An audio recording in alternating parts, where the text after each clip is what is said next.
Dakwaan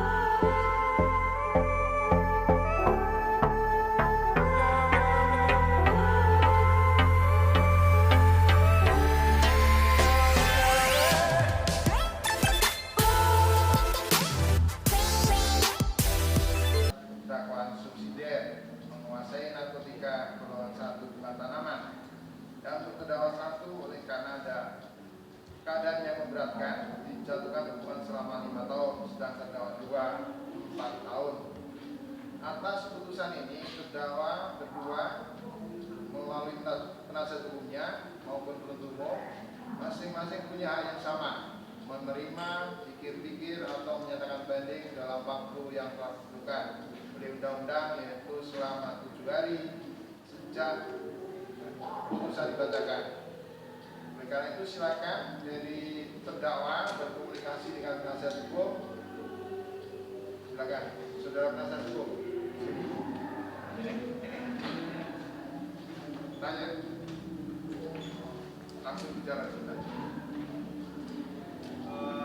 Saudara terdakwa, apakah saudara menerima putusan atau mungkin pikir-pikir atau melakukan upaya hukum banding? Muhammad Saudara menyatakan banding. Safik, gimana Safik?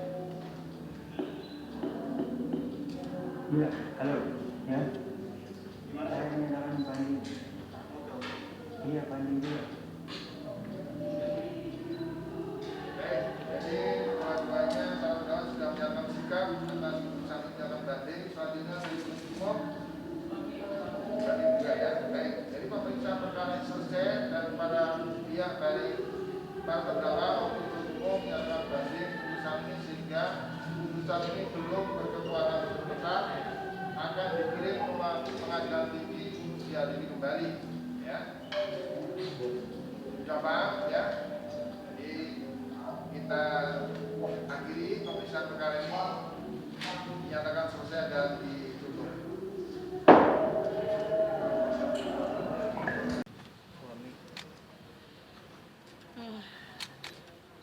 Ya, seperti yang sudah saya bayangkan juga bahwa dengan tuntutan 7 tahun dengan denda 1 miliar atau subsidi 6 bulan, ya artinya saya yakin putusan hakim juga nggak akan mungkin bisa jauh dari itu. Saya benar-benar speechless kalau nggak bisa ngomong. Cuman saya akan tetap mengupayakan apapun yang menjadi keadilan buat suami saya. Yang pasti itu. Bang, gimana bang tadi putusannya? Putusannya itu terdakwa 1 Muhammad bin Anis Basura itu diputus 5 tahun penjara. Terus untuk Muhammad Syafiq diputus 4 tahun penjara. Atas putusan itu kami akan mengajukan upaya hukum banding, karena fakta yang terungkap dalam persidangan itu tidak sesuai dengan apa yang diputus oleh majelis hakim.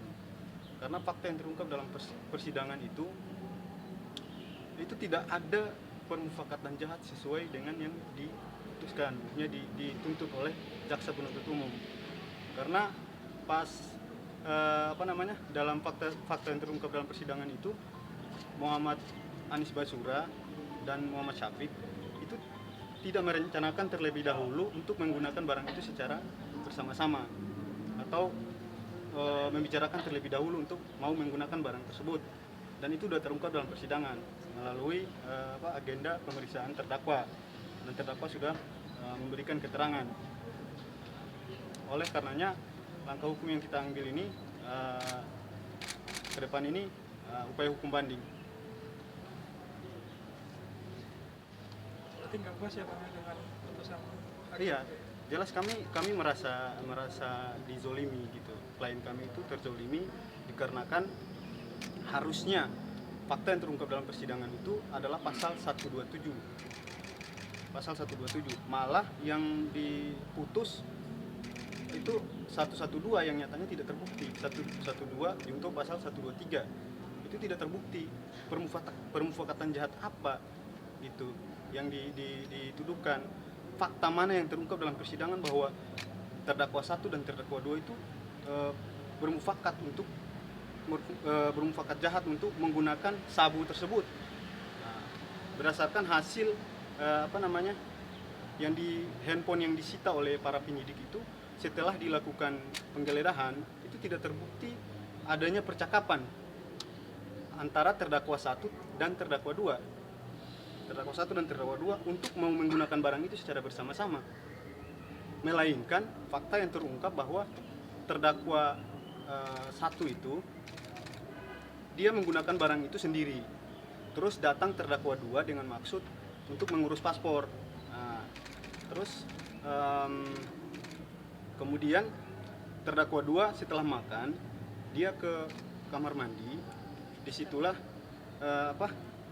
terdakwa 2 ke kamar mandi, dia menemukan ada sisa pemakaian sabu dan alat-alat sisanya, lalu dia gunakan gitu. Dia minta kepada terdakwa 1, Bib, ini gua pakai ya.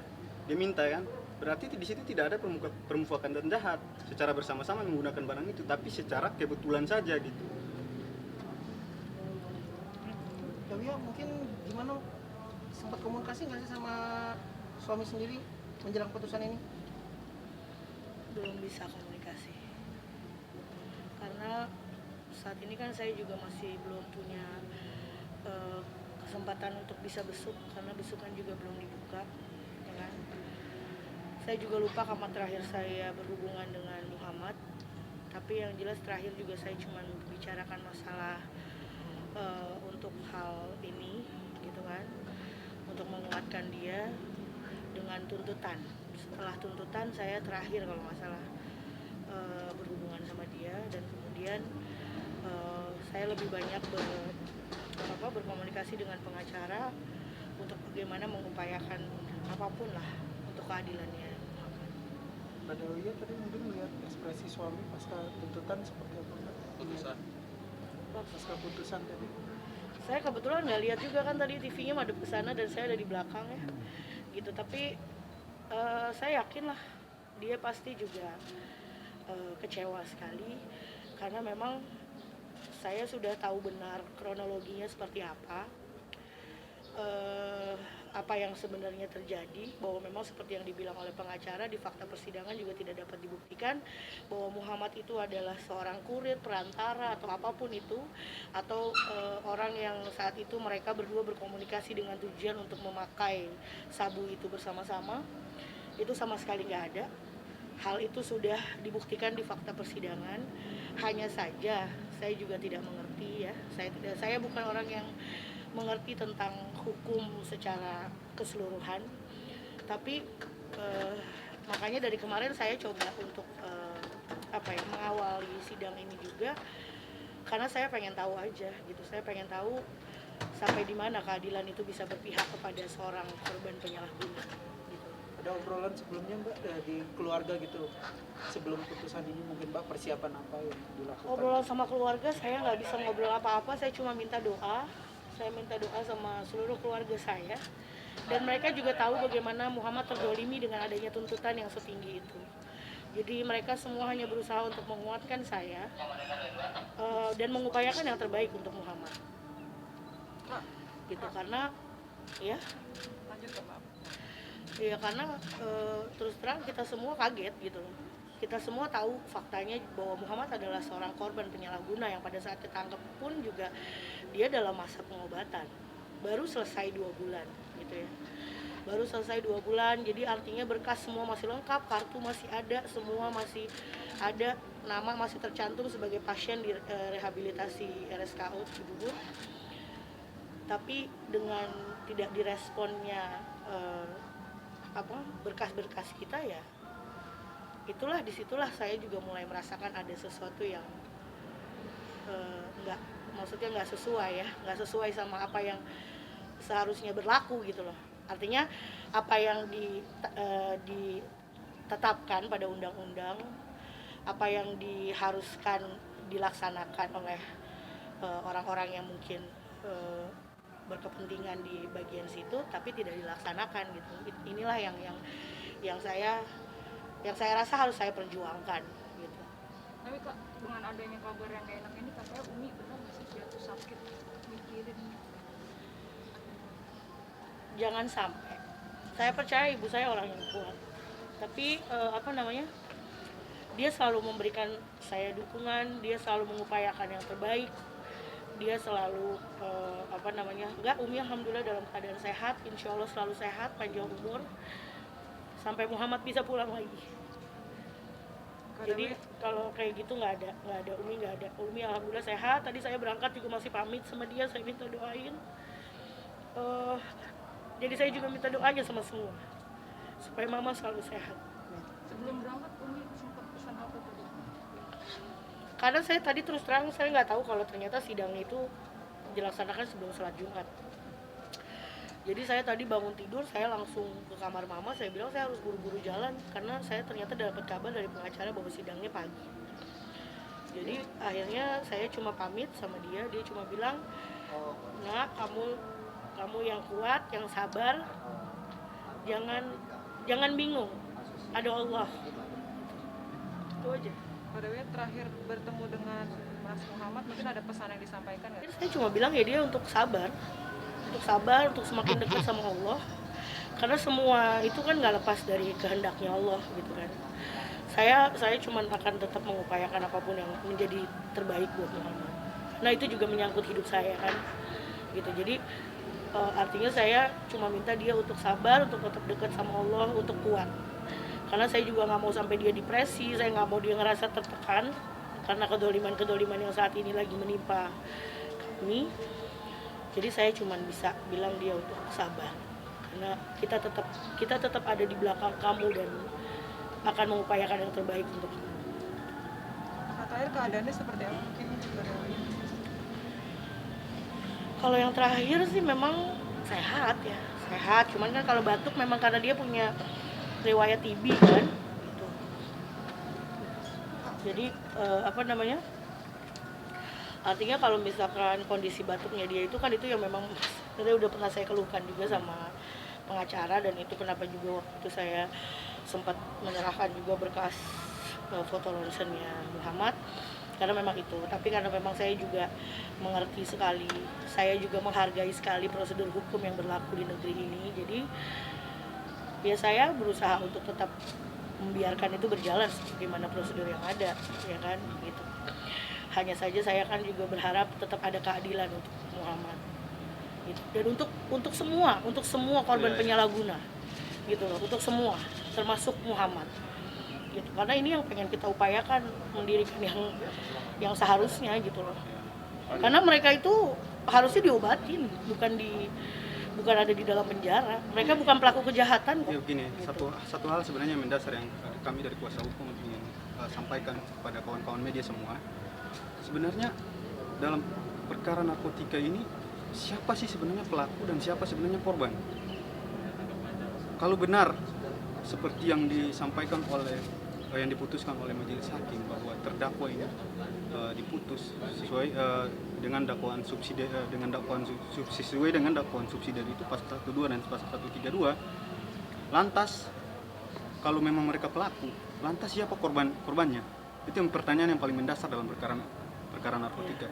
Jika mereka pelaku, siapa korbannya? Sementara fakta yang terungkap dalam persidangan itu, mereka adalah sebenarnya pengguna. Kok malah diputus sebagai pelaku? Pelaku dalam hal apa gitu? Permufakatan jahat pun tidak terbukti. Sementara kalau yang bandar bebas ya berkeliaran masih ada. Iya, dan SEMA nomor 4 itu sampai sekarang juga DPO-nya belum ketangkep. Dan SEMA nomor 4 itu jelas. Yang dikeluarkan Mahkamah Agung, SEMA nomor 4 itu udah jelas. Itu syaratnya udah terpenuhi.